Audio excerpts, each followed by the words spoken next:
Telangana paper దగ్గరికి వస్తే 6 నెలల్లో 2 భారీ స్కామ్లు, లిక్కర్ పై సర్కారు వెనుకడుగు, కుంభకోణం జరిగింది కాబట్టే వెనుకడుగు, వివరణ ఇవ్వవలసిందేనని BRS demand, Uttam Kumar Reddy BM scam, Jupally Krishnarao liquor scam, మొదట లేదన్నారు, తర్వాత రద్దన్నారు, ఎందుకు చేసుకుంటున్నారో చెప్పాలన్న క్రిషాంక్, గుట్టు చప్పుడు కాకుండా ఒప్పందాలు చేసుకోవడం, జీవోలు తీసుకురావడం, అవి బయటకు వచ్చి నానా రచ్చ జరిగాక అంతే సైలెంట్ గా వెనక్కి తీసుకోవడం.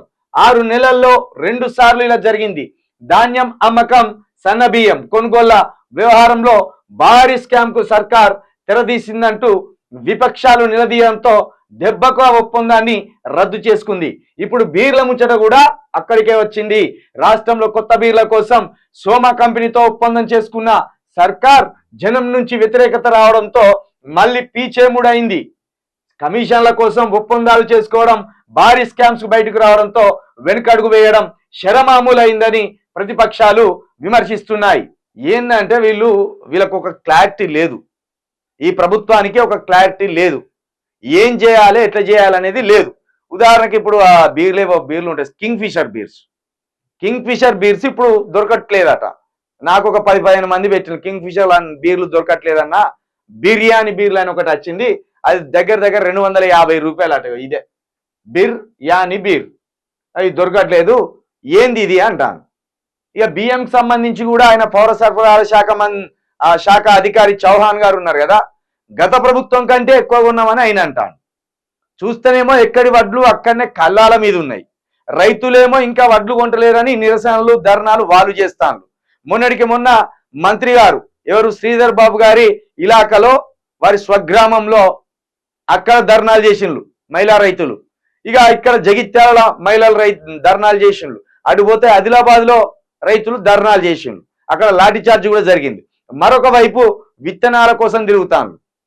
ఇట్లా ఏది ఎక్కడ ఎట్లుంటే వీళ్ళేమో మెల్లగా ఆ పలానా కంపెనీ, ఇప్పుడు బిర్యానీ కంపెనీ తోటి ఒప్పందం కూర్చుకున్నారు, ఓ 1000 కోట్లకో 2000కో కుదుర్చుకుంటారు. కుదుర్చుకొని అది బయటపడేలోపు కథం అలా వెనక్కి తగ్గుతాను.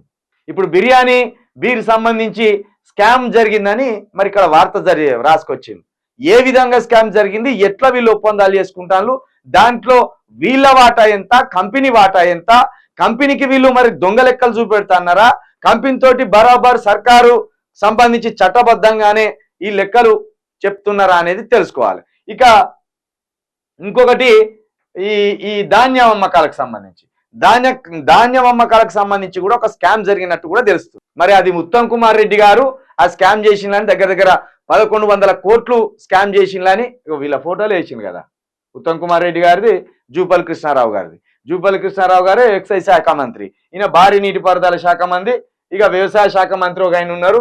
మరి ఈ రకమైన స్కాములు జరుగుతా అంటే ఉత్తమ్ కుమార్ రెడ్డి బియ్యం స్కామ్ అట, జూపల్లి కృష్ణారావు లిక్కర్ స్కామ్ అట.